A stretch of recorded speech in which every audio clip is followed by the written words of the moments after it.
오늘 우리에게 주시는 하나님의 말씀은 마태복음 16장 13절에서 20절까지의 말씀입니다. 마태복음 16장 13절에서 20절까지의 말씀입니다.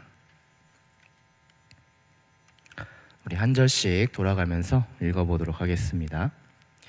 예수께서 빌립보 가이사랴 지방에 이르러 제자들에게 물어 이르시되 사람들이 인자를 누구라 하느냐?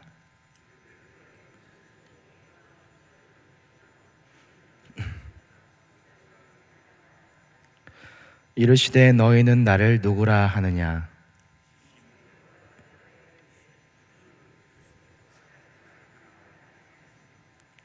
예수께서 대답하여 이르시되 바요나 시모나 내가 복이 있도다. 이를 내게 알게 한 이는 혈육이 아니요 하늘에 계신 내 아버지이시니라.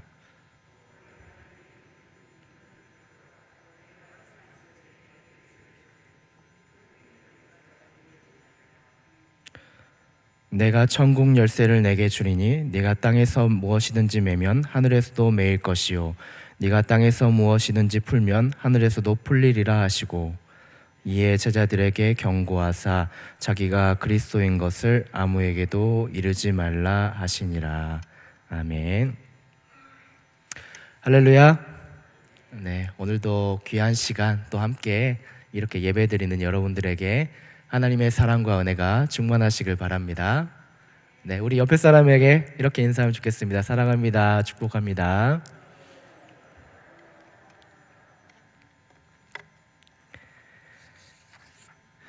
네, 우리는 계속해서 지금 하이델베르크 내용을 함께 하고 있는데요. 항상 시작할 때 제가 이제 진행되는 부분들을 얘기해 드렸는데 하이델베르크는 크게 세 부분으로 나누어진다라고 이렇게 말씀을 드렸습니다.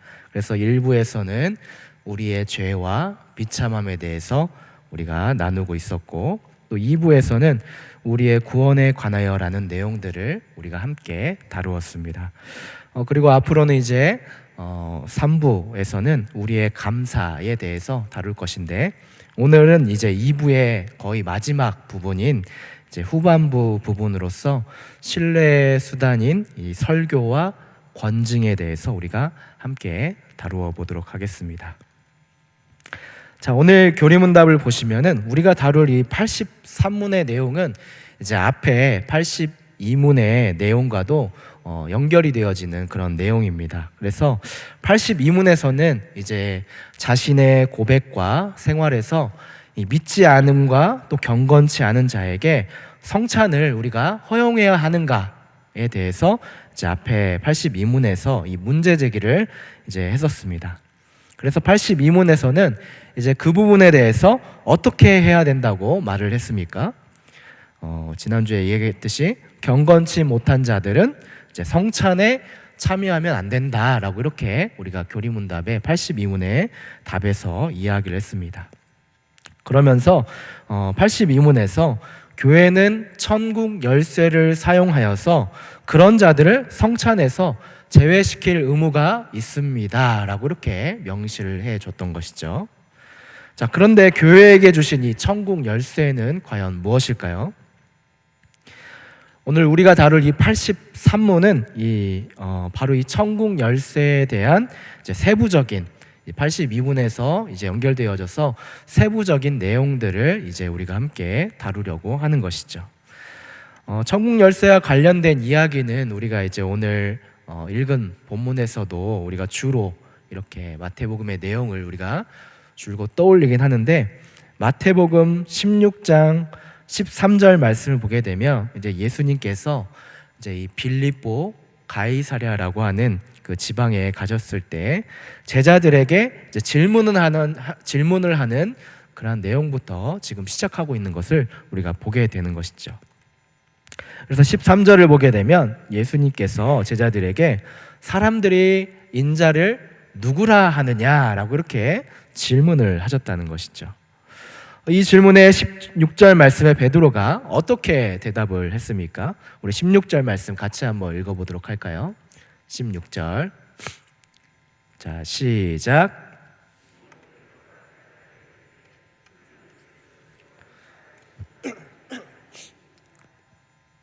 네, 베드로가 주는 그리스도시요 살아계신 하나님의 아들이시니이다 라고 이렇게 엄청난 이런 큰 대답을 했습니다. 그래서 예수님은 이제 베드로를 칭찬하시면서 그에게 천국 열쇠가 주어지게 될 것이다 라고 이렇게 말씀을 하시면서 이 대화 속에서 지금 천국 열쇠가 등장하게 되는 것이죠. 저는 이제 어릴 때 주일학교를 경험하면서 이 천국 열쇠에 대한 베드로에 대한 이 마태복음 말씀을 들으면은 항상 어떤 이미지가 떠오르곤 했었는데, 마치 천국 입구에서 베드로가 이제 금열쇠를 딱 가지고 있고 이제 죄를 안 지은 사람들, 정말 믿음을 가진 사람들은 천국 문을 딱 열어줘서 들어가게 하고, 믿지 않는 사람들은 이제 지옥으로 보내는 그런 이제 말씀을 들으면서 과거에 그런 어릴 때 참 상상력이 풍부했는지 그런 생각들을 참 많이 했던 기억이 있습니다. 그런데 이 천국 열쇠에 대한 이제 부분들은 우리가 과거에도 이제 이전의 시대에도 참 많은 논란들이 있다는 것을 우리가 알게 되는 것이죠. 왜냐하면 이 지금 천국 열쇠가 제가 방금 이야기한 것처럼 이 구원과 뭔가 연결이 되는 그러한 연결고리가 되기 때문에 이 천국 열쇠에 관한 부분에 대해서 많은 논란들이 당시에 있었다는 것이죠. 우리도 분명 구원이라고 하면 하나님이 우리에게 주시고 예수님을 통해서, 예수님을 믿음으로 우리가 고백하게 되면 하나님께서 우리에게 구원을 베푸시는 것을 우리가 믿음으로 알고 있는데, 본문의 내용만 우리가 놓고 본다면 이 구원을 위한, 그런 구원을 위해서 어떤 열쇠를 특정인에게 이렇게 넘겨주셨다고 한다면 우리는 그것을 어떻게 받아들여야 하는가에 대한 의문점이 생긴다는 것이죠. 그래서 이 천국 열쇠를 맡은 자에 대해서 이 로마 카톨릭 교회, 당시에 이 로마 카톨릭 교회에서는 그것이 베드로에게 전달이 되었고, 그 열쇠가 다시 자신의 후계자인 이 교황에게 주어졌다, 전달이 되었다라고 이렇게 주장을 했던 그런 시기가 있었다는 것이죠.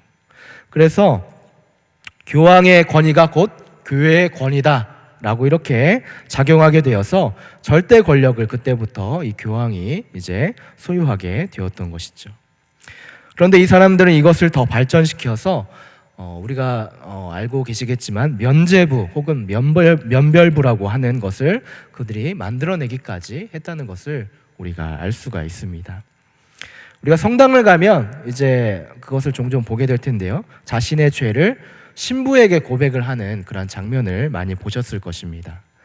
가톨릭에서는 이 성사를, 고해 성사를 통해서 신부가 이 기도를 통해 죄를 용서하는 일들을 하지만, 여전히 죄와 이런 벌들은 이 땅에 계속해서 남아있기 때문에 이 많은 사람들이 공적을 쌓아야만 이제 구원을 받을 수 있다라고 이야기하면서 선한 행실을 많이 쌓아야 죄가 사해진다고 그들이 말을 하고 있는 것이죠.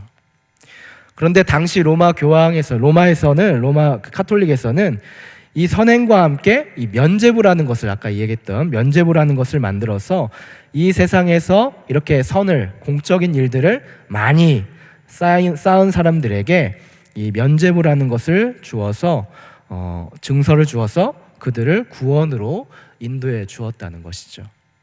그런데 더 문제는 여기서 더 나아가서 이미 죽은 사람, 그 사람들도 이제 이 천국에 가기 전인 연옥이라는 공간 안에서 그들이 있는데, 이 면죄부를 사게 되면 그들 또한도 천국에 갈 수 있다라고까지 하는 심각한 문제를 만들었다는 것이죠. 그래서 마치 이 면죄부가 티켓 판매를, 천국 티켓 판매를 하는 것처럼 그들이 이렇게 면죄부를 당시에 판매했다는 것을 우리가 볼 수가 있습니다.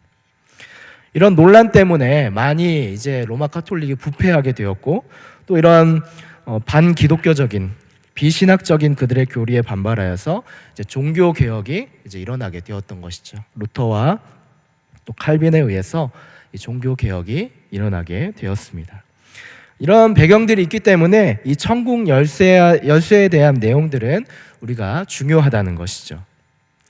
그러면 마태복음에서 예수님이 이 제자인 베드로에게 주신 이 천국 열쇠는 그럼 우리가 어떤 의미로 받아들여야 할까요?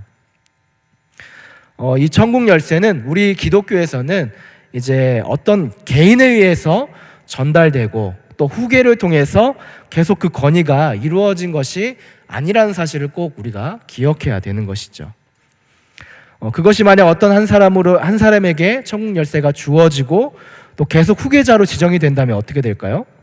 아까도 이야기했지만 교황이 권위가 절대적이게 된 것처럼 이 한 개인의 권위가 절대적으로 변하게 되고 결국에는 이 하나님의 자리에까지 인간이 자리를 취하게 되는 그러한 죄를 우리에게 범하게 되는 것이죠. 그래서 오늘 83문에서는 이 천국 열쇠에 대해서 이제 상세하게 그것이 무엇인지에 대해서 두 가지로 이렇게 설명을 하고 있습니다. 우리 83문 나눠드린 유인물에 있는데요. 제 83문 천국 열쇠는 무엇입니까? 라고 하는 질문에 우리 답을 한번 같이 읽어보면 좋을 것 같습니다. 함께 읽어볼까요? 시작.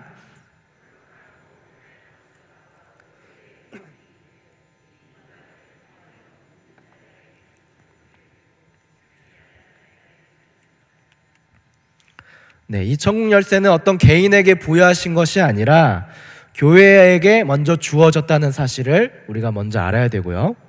그래서 이 83문에서는 천국 열쇠를 좀 전에 이야기했듯이 두 가지 개념으로 말을 하고 있는데, 하나는 거룩한 복음의 강설이다. 곧 이 복음의 선포, 우리 교회에서 말씀이 선포되는 그 설교를 말하고 있는 것이고, 다른 하나는 교회의 권징으로 이렇게 설명을 하고 있는 것이죠. 그리고 이 두 가지를 통해서 계속해서 이어지는 내용을 보게 되면 믿는 사람에게는 천국이 열리게 되고 믿지 않는 자에게는 닫히게 된다라고 하는 그러한 지금 고백을 여기에서 이야기하고 있습니다. 그래서 우리는 이 사실을 통해서 천국의 문은 어떤 개인에게 소유되어서 열리고 닫히는 것이 아니라 먼저 우리에게 복음이 선포될 때, 그럴 때 열리게 된다라는 사실을 우리에게 깨닫게 되는 것이죠. 자, 여기에서 첫 번째로 복음에 대해서 이야기를 하고 있는데, 복음이 무엇이죠? 복음.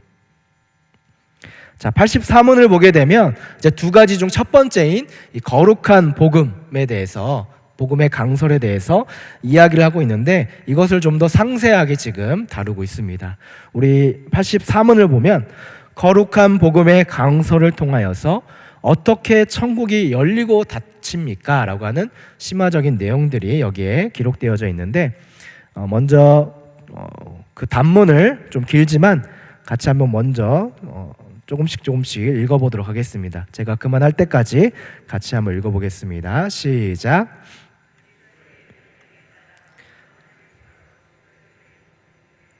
사람들이 참된 믿음으로 복음의 약속을 받아들일 때마다 참으로 그들의 모든 죄를 사하신다는 사실이 신자들 전체나 개개인에게 선포되고 공적으로 증언될 때 천국이 열립니다. 여기까지 읽겠습니다.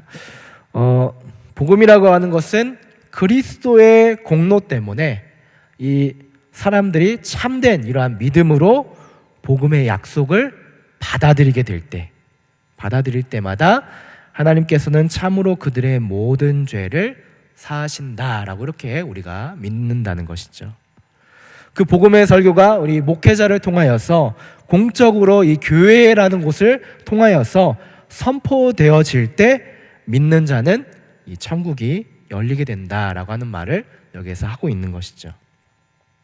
여기에서 중요한 것은 앞에서도 이야기했지만 이 모든 것들이 교회를 통해서 선포되어진다라는 것을 기억했으면 좋겠습니다.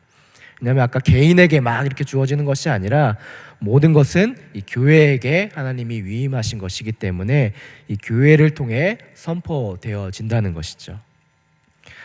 오늘날에는 어떤 사람들은 이렇게 이야기하는 사람도 있습니다. 저는 예수님은 믿지만 교회는 가지 않습니다.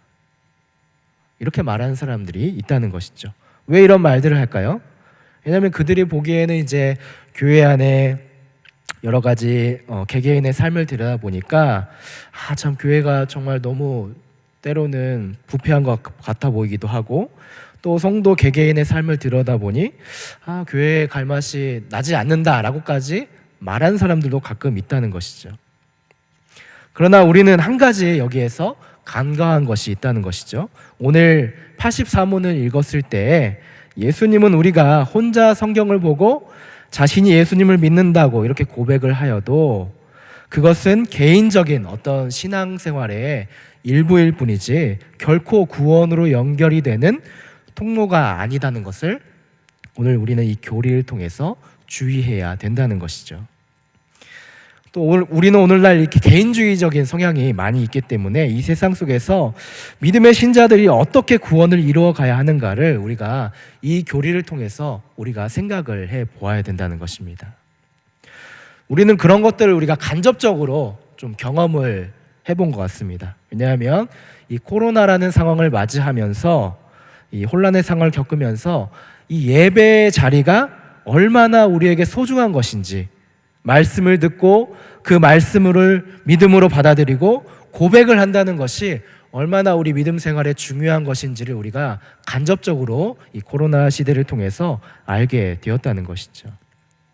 그래서 우리는 다시 한번 이 천국 열쇠가 교회를 통해 하나님의 말씀으로 이루어졌다라는 사실을 우리가 꼭 기억했으면 좋겠습니다.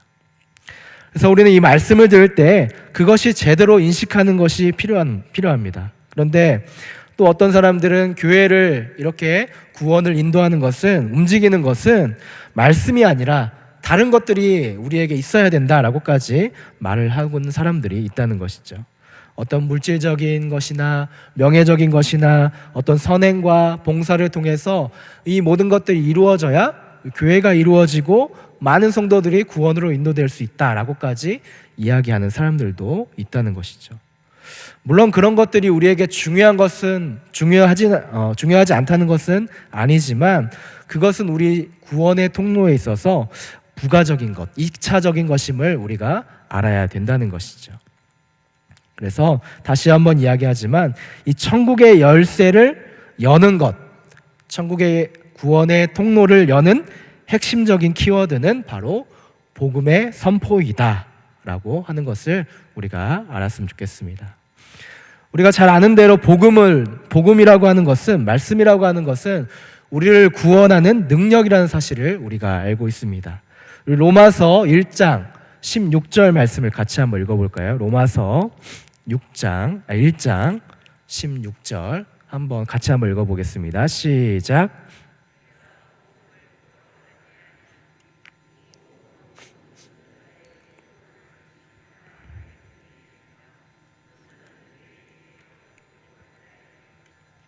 네, 우리를 구원하는 복음, 이 복음은 어떻다고 이야기를 하고 있습니까? 모든 믿는 자에게 구원을 주시는 하나님의 능력이 된다라고 이렇게 말을 하고 있는 것이죠. 복음이 바로, 말씀이 바로, 선포되는 말씀이 바로 우리 믿는 자에게 구원을 주시는 직접적인 근원임을 여기에서 밝히고 있습니다. 또 로마서 10장 17절 말씀도 같이 한번 읽어볼까요? 로마서 10장 17절 시작.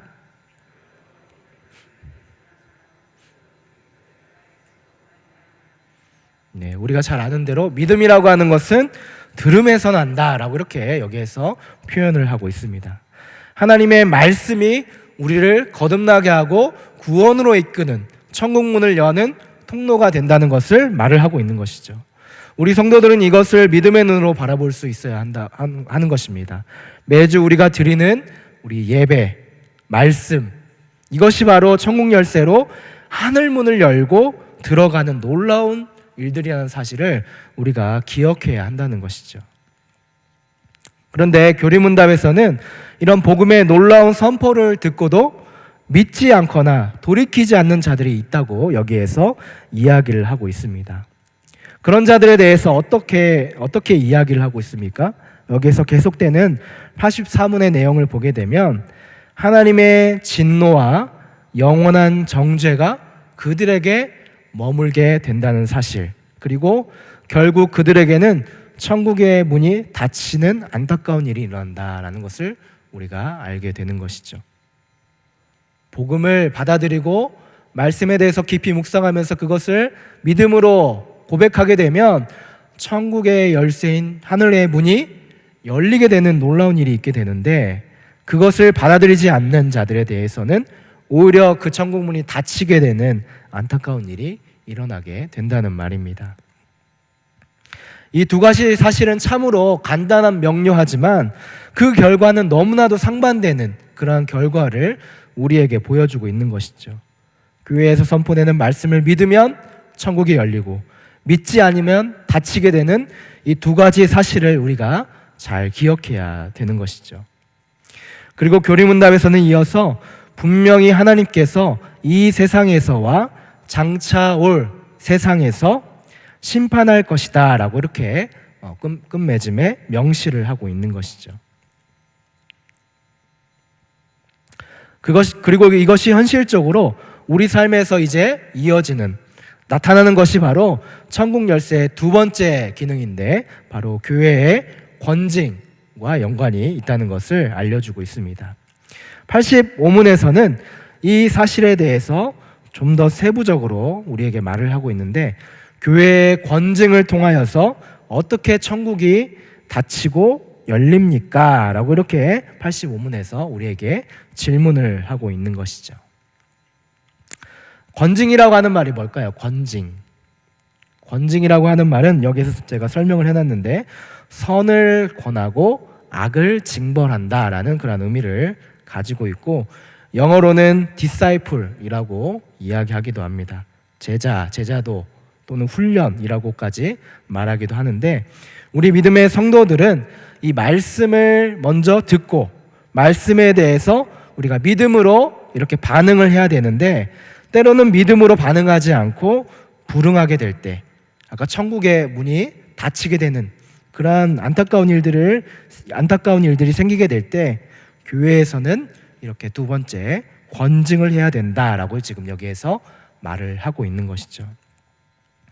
그래서 이것은 첫 번째 천국의 열쇠인 거룩한 이 복음의 선포, 말씀 선포와도 긴밀하게 우리에게 연결되어 있다는 것이죠. 중요한 것은 교회의 권징은 말씀이 선포되었을 때 그 말씀대로 우리가 다시 한번 깨닫고 살아갈 수 있도록 인도해 주는 것, 이것이 바로 핵심적인 내용인 것이죠. 우리 디모데후서 3장 16절 말씀을 같이 한번 읽어볼까요? 디모데후서 3장 16절. 자, 시작.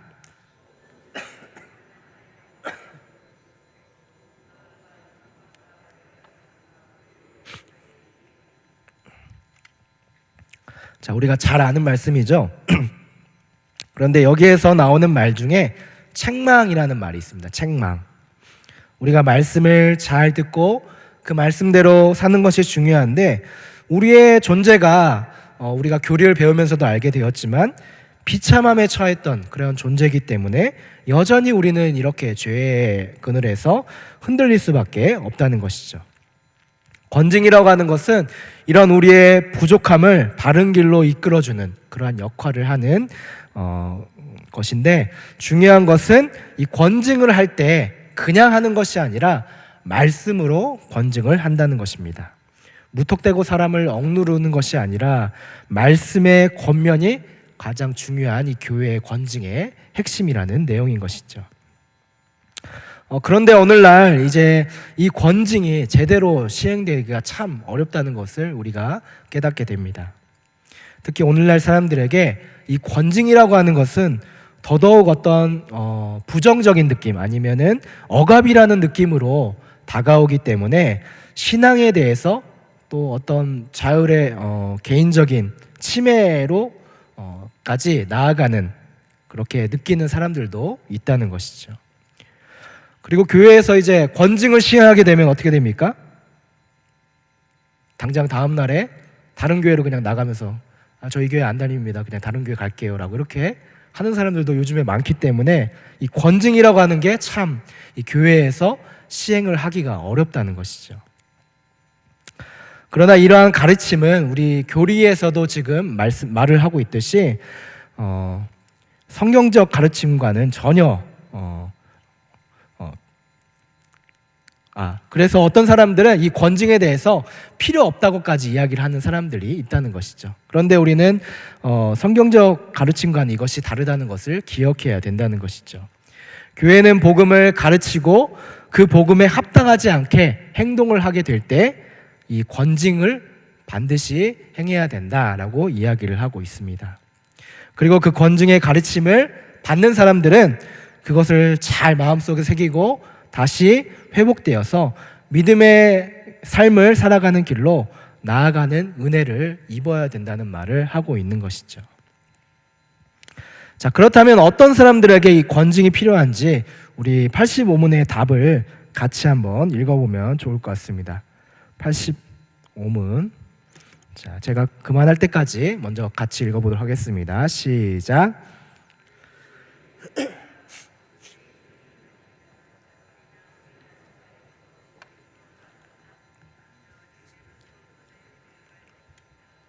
네, 여기까지 읽겠습니다.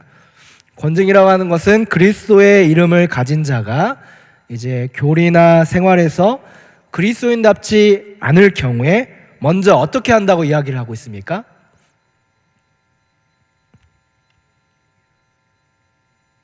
먼저 형제에게 이렇게 개인적으로 지금 권면의 말을 하는 것이죠. 그런데 한 가지 기억해야 될 점은 아까도 이야기했지만 무턱대고 사람을 깎아내리고 또 억압하는 마음으로 이렇게 권징을 하는 것이 아니라는 말을 우리가 기억했으면 좋겠습니다. 우리는 누군가에게 어떤 잘못된 것을 지적할 때 보통 어떻게 행동을 하십니까? 대개 그것을 말하는 사람들이 어떤 우월감이나 아니면 과시적인 느낌이나 또 상대방에게 무시하면서 말을 하는 경우들이 우리에게 있다는 것이죠. 그러므로 개인적인 권면은 더더욱 우리가 할 때 조심을 해야 된다는 것이죠. 저도 이제 공부를 하러 학교에 지금 다니고 있는데 일반 대학교에 공부를 하고 있는데 공부를 하면서 주로 이제 이 논문을 이제 잘 정리해서 발표하는 사람들이 참 많이 있습니다. 그런데 발표를 하고 나서 이제 서로에 대한 의견들을 이제 조금 개진하고 또 질문하는 시간들이 있었는데 그런데 가끔 이제 질문을 할 때 너무 상대방을 깎아내리면서 존중하지 않는 그런 태도로 하는 그런 사람들이 참 많이 보일 때가 있습니다. 그럴 때 보면 참 눈살이 찌푸러지기도 하고 상대방에 대해서 너무 배려가 없다 이렇게 생각을 하기도 하는데 우리 생활 속에서도 이런 일들이 비일비재하게 일어난다는 것이죠. 누군가에게 조언을 할 때 우리가 좀 더 긍정적인 시각으로 이렇게 조언을 해야 되는데 비판적인 시각이 우리에게 참 많이 작용하고 있다는 것이죠. 그래서 우리는 개인적인 이러한 권면을 할 때, 이 권징, 특별히 여기에서 권징을 행하게 될 때, 그리고 우리가 성도를 세울 수 있는 권면의 말을 해야 되는데 중요한 것은 먼저는 성경적인 말씀에 기초해서 우리가 이 개인적인 권면을 하는 것이 선행되어져야 하고 무엇보다도 우리가 이 권징을 행할 때 형제를 정말 사랑하고 존중하는 그런 마음이 우리에게 필요한다는 것을 꼭 기억했으면 좋겠습니다. 가장 이상적이고 좋은 모습은 성도가 가진 좋은 모습들을 먼저 이렇게 우리가 먼저 잘 칭찬을 해주고 권고해야 될 내용들을 그 다음에 조금 조심스럽게 하는 게 어떻겠나라는 생각을 해보게 되는 것이죠. 그 사람의 어떤 상황들을 잘 살피면서 하는 것이 좋다는 것입니다. 그리고 권면을 할 때 그 권면을 잘 본인 또한도 받아본 경험이 있다면 더 좋다는 것이죠. 더 자신의 상황에 대해서 나는 이렇게 했는데 참 이런 신앙의 유익이 있었다라고 하는 것을 말해주면서 이 권징을 받는 자들에게 이렇게 이야기를 하면 좀 더 친근하게 다가갈 수 있다는 것이죠. 제가 생각하기에는 이 개인적인 이 권징은 어떤 신앙의 깊이나 또 지혜가 있는 사람이 아니면 좀 하기가 어렵지 않을까라는 생각을 해보게 됩니다. 그래서 이 개인적으로 하는 이 권징은 참 우리가 이 교회 안에서 하기가 참 어려운 부분인 것 같습니다. 자, 두 번째를 보면 이제 만약 형제에게 이렇게 권고를 하게 될 때 듣지 않게 되면 어떻게 해야 된다고 이야기를 하고 있습니까? 두 번째로 자신의 오류나 악행에서 돌이키기를 거부한다면 그 사실을 교회, 곧 치리회에 보고해야 합니다라고 이렇게 말을 하고 있는 것이죠. 그런데도 계속 듣지 않으면 어떻게 해야 된다고 얘기합니까? 여전히 그가 회개하지 않으면 결국 하나님이 명하신 교회의 성례에 참여함을 금지하고 성도의 sak임받게 두는 이 출교를 할 수밖에 없다는 것이죠. 이 출교라는 것이 결국에는 어떤 의미이겠습니까? 하나님께서 그들을 이제 하나님 나라 밖에 두실 것이라는 사실을 이 믿음의 성도들에게 경고하고 있다는 것이죠. 그래서 교리문답에서도 이를 두고 하나님께서도 친히 그들을 그리스도의 나라에서 제외시킬 것이다 라고 이렇게 명시하고 있다는 것입니다. 그러나 여전히 다시 돌이키기를 원하시는 하나님의 마음이 있습니다. 교리문답을 계속 보시면은 그들이 참으로 돌이키기를 약속하고 증명한다면 그들을 그리스도의 지체와 교회의 회원으로 다시 받아들인다는 사실을 우리가 여전히 기억해야 되는 것이죠. 그러므로 이 교회에서 행하는 권징은 어떤 한 사람을 이렇게 무너뜨리고 힘들게 하고 억압하고 하는 그런 내용으로 권징을 하는 것이 아니라 결국에는 이 권징은 믿음의 성도에게 유익한 것이라서 성도를 다시 회복하고 살리고 이 교회 안으로 다시 불러들이는 그러한 유익한 기능을 하고 있음을 우리는 기억해야 될 줄로 믿습니다. 말씀을 우리가 정리하겠습니다. 오늘 우리는 이제 83문에서 85문까지의 내용을 통해서 천국 열쇠가 의미하는 바를 우리가 함께 살펴보았습니다. 그리스도께서 천국의 열쇠를 주신 것은 두 가지의 의미가 있었다라고 이야기를 했는데요. 하나는 거룩한 복음의 말씀이 선포되는 것이고 그 말씀에 따라서 교회의 건징의 바른 시행이 이 천국 열쇠를 받은 교회에서 이루어져야 한다라는 사실을 우리가 함께 배우게 되었습니다. 이 사실을 우리가 꼭 마음속에 새기면서 살아갔으면 좋겠습니다. 그러면서 우리의 삶을 한번 뒤돌아볼 수 있는 그러한 시간도 가지면 좋겠습니다. 우리가 매주일 예배를 드리지만 예배 때 우리는 어떻게 그 예배를 대하고 있습니까? 설교 시간이 정말 말씀이 선포되는 그 시간이 천국 문이 열리는 그런 은혜로운 시간이 되고 있는지, 아니면 정말 우리가 그 은혜로운 시간 중에 조금 그 다른 생각과 다른 의도를 가지고 예배에 참여하고 있지는 않는지 다시 한번 우리를 돌아볼 수 있는 그런 시간이 되면 좋겠습니다. 그리고 교회에서 우리를 바르게 세우기 위해서 때로는 목회자를 통해서 이 바른 권징의 말씀이 또 바른 권면의 말이 전해지게 될 때 그것을 들어야 되는데 어느 것은 듣고 어느 것은 듣지 않는 혹시 그런 마음은 우리에게 없는지 우리를 돌아보는 그런 지혜가 우리에게 필요하다는 것이죠.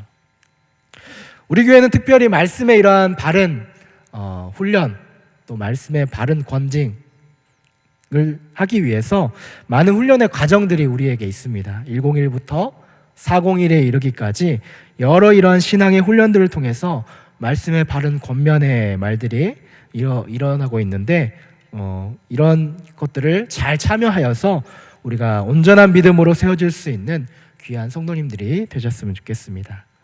오늘 하이델베르크 교리문답 함께 배웠는데 이번 한 주도 말씀의 선포와 또 말씀의 바른 권징이 우리 삶에서 바르게 일어날 수 있는 우리 귀한 여러분들의 삶이 되기를 주님의 이름으로 축복하고 기도합니다.